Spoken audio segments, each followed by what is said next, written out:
Welcome to Joyfully Unstoppable, the podcast for women who are ready to lead boldly, live lightly, and reclaim their joy. Whether you're leading a team, a classroom, a boardroom, or your own big, beautiful life, I am so glad you found us.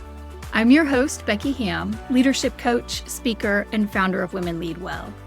After years of high-level leadership, I discovered that success doesn't have to come at the cost of your peace, your values, or your well-being. Each week, we'll explore what it means to lead joyfully, sustainably, and authentically, even in a world that tells you to hustle harder and prove your worth.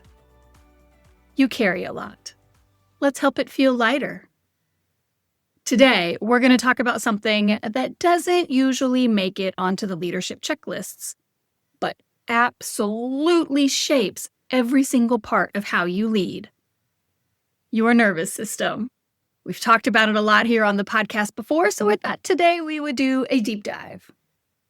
Your nervous system is like the foundation of your leadership presence. If it's dysregulated, if you're stuck in that fight, flight, fawn, freeze, your team feels it. Your decisions show it, and your energy drains fast.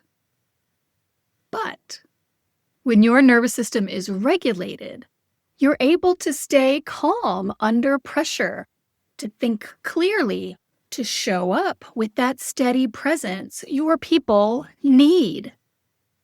So, today I am sharing 4 very doable, very powerful tips for regulating your nervous system. These are practices you can use in daily leadership moments to shift out of panic mode and into I got this mode. So here we go. Tip number 1, ground through your senses. What does that mean? Well, here's what you do. When your stress spikes, I want you to pause and reconnect with your 5 senses. So for example, notice 5 things that you can see, 4 things that you can touch, 3 things that you can hear, 2 things you can smell, and 1 thing you can taste. You can also just literally put your hand on some sort of a textured surface, right? I've got a fuzzy sweater on today because it's starting to get chilly out. Feels good to touch it with my hand. You can feel your feet pressing into the floor or your bottom being held, supported by the chair if you're sitting. All of that works. Why? Because our senses are a direct line into our body's safety system. Stress pulls us either into the future because we're worrying about what might happen, or it sucks us back into the past where we rehash past events that probably didn't go so great for us. But when you ground into your senses using that 5, 4, 3, 2, 1 trick, it brings you back to the present moment. And this signals to your brain, I am safe. I am here, literally right here. I'm here in my body. In this moment, I'm safe. And I can handle this. Now, here's why this is important. Try this, right? You want to try this before you walk into a difficult meeting, maybe right after if you get a stressful email or have a difficult conversation. It doesn't take a long time. It's maybe just 30 seconds of that sensory grounding can help you reset. Why should you try this? It sounds silly, right? 5, 4, 3, 2, 1. When you're grounded, you project steadiness and calm. Your team picks up on your calm presence instead of your stress, which helps your team to stay focused and secure. Grounding helps you avoid reacting out of anxiety, and instead it helps you to lead from clarity. You make better decisions. And so I'll share from my own experience on this. In a previous role, I led a large team. We had 50 of us, and we went through a period of brutal budget cuts. I'm talking we lost a third of our manpower budget and about a quarter of our operating budget, all within a year. It was excruciating. And at the same time, not shockingly, there was a lot of external pressure to make some pretty significant changes. I had multiple team members through that period tell me that they didn't know how I stayed positive throughout that time, and that they knew we would figure it out because I wasn't rattled by it. And at the time, I assured them, love me some Marie Forleo, we've talked about it before, I assured them that everything is figure-outable, that every difficult situation carries opportunities, that we just have to stay focused on finding those opportunities, and that I was confident that we would, right? That I believed in the members of the team and that we would figure this out. All of that was true. Don't ever lie to your people. What I did not say was the unhelpful part, which was also true, and that was that I was deeply rattled by the changes, by the cuts. But they were what they were, right? And the fact that I was rattled, it made me super intentional about grounding myself every single time I started to feel doubt or fear or overwhelm. Because as the one in charge, I didn't have the luxury of panicking, right? I could freak out behind closed doors or while I was driving alone in my car, but I could not project that on my team. I mean, I could have, but that would have been deeply irresponsible. I needed me and I needed my team to be laser focused on finding the opportunities in the middle of the dumpster fire we were experiencing and making the best decisions possible as we figured out the best way forward. And so grounding through my senses was critical to ensuring that I could do that. So, 5 things I can see with my eyes, 4 things I can hear, 3 things I can feel, 2 things I can smell, 1 thing I can taste. It does not take long. You can absolutely do this in public and ain't nobody gonna know you're doing it. But you ground into your senses. That's tip 1. Tip 2, breathe with intention. You guys know I love me some breath work. We talk about it a lot on the podcast. And so here is what you want to do.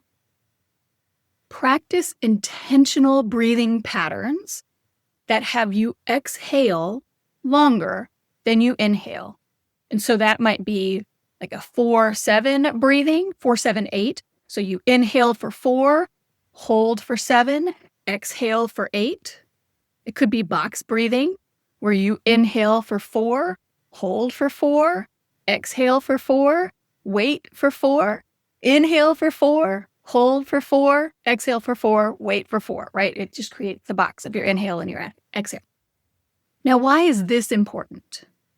Because your breath is one of the fastest ways to regulate your nervous system. Those long, slow exhales, where you exhale longer than you inhale, that activates the parasympathetic branch. That's that rest and restore part of the nervous system, which helps to reduce your anxiety. It lowers your heart rate. It brings you back into the state of calm. And you might notice you might yawn while you're practicing breath work. Amazing, perfection. Yawns are part of your body releasing stress. So if you start yawning while you're doing your breath work, you know it's working. I love it. Here's how you implement. You just start building small little moments of breath work into your day. Before you send that high-stakes email, you might want to pause for a minute and do some intentional breathing. Before you step onto stage or before you stand up to deliver a big presentation, try a round of box breathing.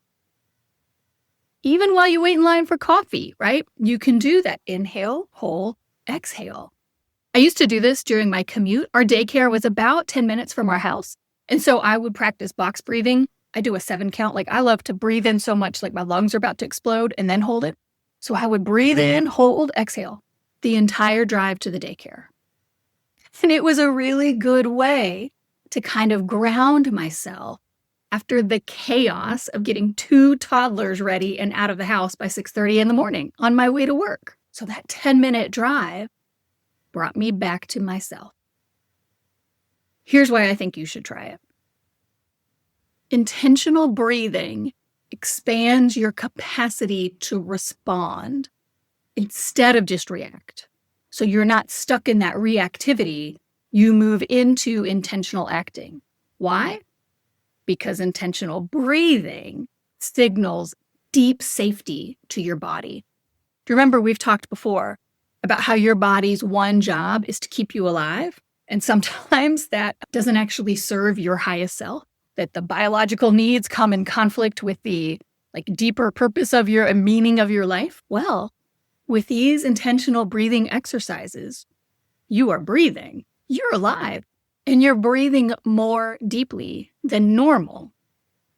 Our normal breathing is pretty shallow, right? That unreflective, if you're not thinking about breathing, you don't breathe so deep while you're just sitting there. And so when you intentionally take those deep breaths and you exhale longer than you inhale, when you put that structure and that intention around your breathing, flood your body, not just with the oxygen, which is good, but it floods your body with that sense of safety. That helps you keep your voice steady so you can communicate with confidence. It keeps your thoughts clearer so you can make better decisions. And again, it helps your leadership presence to be more centered, even when the stakes are high. Teams trust leaders who stay calm under pressure, and breathwork helps you embody that steadiness. Not in a fake it till you make it kind of way, but in a true, I actually am safe. I feel safe. I acknowledge that safety. You embody the safety. All right, so that's tip number 2. Tip number 3, move your body. Here's what I mean. Every time we move, that simple physical movement discharges stress. Have you ever been in a meeting with that person whose foot is banging that hole? It's because they got a lot of stress they're trying to discharge. Or that person who clicks their pen. Ugh, I hate it. That's them trying to metabolize or process stress, that tick. It can be tied to some other things too, but it is a unintentional way that people are signaling stress. Now, when I say physical movement discharges stress, bobbing your leg or clicking your pen, that's not a workout. I mean, it could be. Go work out, have a good, healthy workout regimen that is brilliant for you and your body and your health. When I'm talking about metabolizing stress and regulating your nervous system, that could be rolling your shoulders, right? That doesn't have to be a big deal. I'm sitting here doing it in my chair right now. It could be standing up and stretching, or even sitting at your desk, stretching your neck. It could be taking a walk around your building. It could be shaking your arms out for a few seconds. 2 of the ones that I love literally, if you're watching me on YouTube, you see me, I'm just shaking my hands, like I'm trying to fling water off my hand. Do it all the time. The kids love it. Or a big one for me, my favorite one, if I really am worked up or nervous or anxious about something. It's hard to do while I'm sitting here, but I'll try to show you. I swing my arms. They're usually straight. I just don't want to hit my desk. Swing my arms as hard as I possibly can, up and down, for 30 seconds, a minute, something, right? Until I start to feel the change in my body. And you'll feel it when you do this. It is flips a switch and I just come back to calm. It's amazing. So why is this important? It's important because stress, we can feel stress in our head, right? In our thoughts, and the inner critic that comes out, or that just knot of a headache kind of, right? We feel stress in our head, but stress doesn't just live in our head. It lives in the entire body. Adrenaline, cortisol, when those hormones flood your system, movement helps to metabolize them and reset your nervous system. And if you don't get that movement, if you just push down the stress and kind of bottle it up, that tension gets stored and it just carries with you into your next meeting, your next interaction. Now, how do you do it? Well, you just take short breaks between your meetings. Walk to go refill your water bottle. Take a stretch before you log on to Zoom, or you're logging on before the camera turns on, right? Stretch, roll those shoulders, get the neck moving. If you've got a standing desk, great. You can kind of walk in place at your standing desk. Just 1 minute of movement can help change your nervous system. And now here, this is highly personalized. So I am a high energy person. I am the Energizer Bunny. So high energy actions like shaking my hands or swinging my arms, like that's what works for me. You might respond better to a gentle shoulder roll, to a neck stretch. Just experiment with different options. See which movements help your body feel better. And then those are the ones you should do, right? And here's why I think you should try this. Because when you reset your energy through movement, you stop stress from piling up. You show up fresh and more engaged instead of dragging that stress from one meeting to the next. And here's the kicker. I mean, this is just the truth. Like friend to friend, hi, how you doing? That stress is gonna leave your body at some point. And so you can control how that happens. You can intentionally release your stress with love through that movement. Or your body's just going to vomit it all over everybody else through yelling, through anger, through some other action that you most likely will come to regret. So, like a few shoulder rolls, some arm swings, like that's a whole lot easier way to discharge than yelling at somebody you love. All right, final tip number 4. Anchor with connection. What is that? Well, you can use connection either with yourself or with others to regulate your nervous system. That could be putting one hand on your heart, the other hand on your belly. Why does that work? I don't know. It's some woo-woo thing, but I tell you what, it really does. Try it. Put your hand on your heart, hand on your belly, do your breathing exercises, and you will feel a difference. That could be making meaningful eye contact with someone who you know to be safe. Could be calling a trusted friend. It could just be taking a minute to share gratitude, something that's going well, share a win with a teammate. And here's why it's important. Because we as humans are inherently social beings. We are wired for co-regulation. That means that our nervous systems calm more easily in a safe, supportive connection. It's why our kids come to us for hugs when they're upset, because our bodies literally help their bodies to relax, to feel safe. And we can be clear, right? Friend to friend, the inverse is also true. This is why that anxious leader or that angry coworker infects the whole team so quickly, because we feed off each other's energy. And if you're a deeply empathetic person, you do this more than most.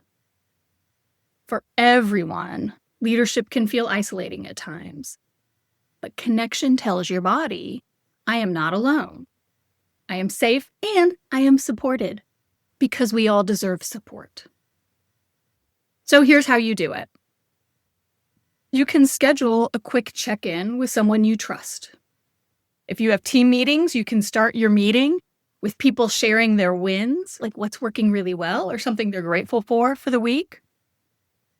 You can take a breath with your team before diving into tough work, right? If you're having that team meeting where you're going to talk about how do we suck the egg on budget cuts, what are we going to do to solve this thorny problem? You can take a moment at the beginning of the meeting and intentionally help everyone ground into that safety. It doesn't have to be a big deal. Just quick moments, just an instance of connection can help to reset your nervous system. And here's why I think you should try this. When you anchor in connection, you build a team that trusts each other and draws strength from each other. You create psychological safety, which helps your team to feel calmer, more engaged, more willing to collaborate. That is the secret sauce that you find in teams that work well, where everyone seems happy and willing to help each other out. It's a culture of collaboration. I mean, with maybe some healthy competition, that's a great thing with teams too, but they have this connection, right? That connection comes from the intentional connection I'm talking about here. So, as we wrap up, let's recap the 4 tips. 1, ground through your senses. You literally bring your body back to the present moment. 2, Breathe with intention. Focus on that breath and help that breath regulate your nervous system. 3, move your body. Let your body discharge any stress that you're holding. And 4, anchor with connection. Have the others in your life help bring you back to calm and let your calm, centered, grounded energy help regulate the members of your team. None of these practices take a long time. You don't need a day off or a week's retreat. You don't need to go on some silent meditation retreat to reset your nervous system. You can regulate right where you are in the middle of the day. Most of these you can even do in public. And the payoff is that you make clearer decisions, you communicate with more confidence, and you model the kind of calm presence that your team can rely on. That's what sustainable, authentic leadership looks like. So here's your challenge. Choose one of these tips and practice it today. Now. Now. Maybe it's grounding before your next meeting, breathing before sending an email, and just notice the change in how you feel. And then share it with me. I would love to know how these tips help you. So you can find me at Women Lead Well on all social platforms. So do it today and then reach out to me and let me know. Now, if this episode spoke to you, I would love for you to share it with a friend who's running on empty. We need more women leading from alignment, not adrenaline. And don't forget to like and subscribe. And I usually mention the mental load reset, the values clarification exercises at the end of each episode, but today I want to highlight a different resource. On the free resources page at womenleadwell.net, you'll find Leading Through Storms. It's a handbook that I developed earlier this year to help leaders shepherd their teams through challenging times. 2025 has been kind of rough for a lot of people. So if your team is undergoing a restructuring, if it's facing a period of uncertainty, if it's got its own challenges, I invite you to check out Leading Through Storms. It's got a 5-step framework for communicating tough news, tips on how to build team resilience through adversity, guidance on how to handle emotional reactions with empathy, and a whole lot more. Remember, joyful, sustainable, and authentic leadership is possible, and you deserve to enjoy every minute of it. Until next time, I'm Becky Hamm, and this is Joyfully Unstoppable.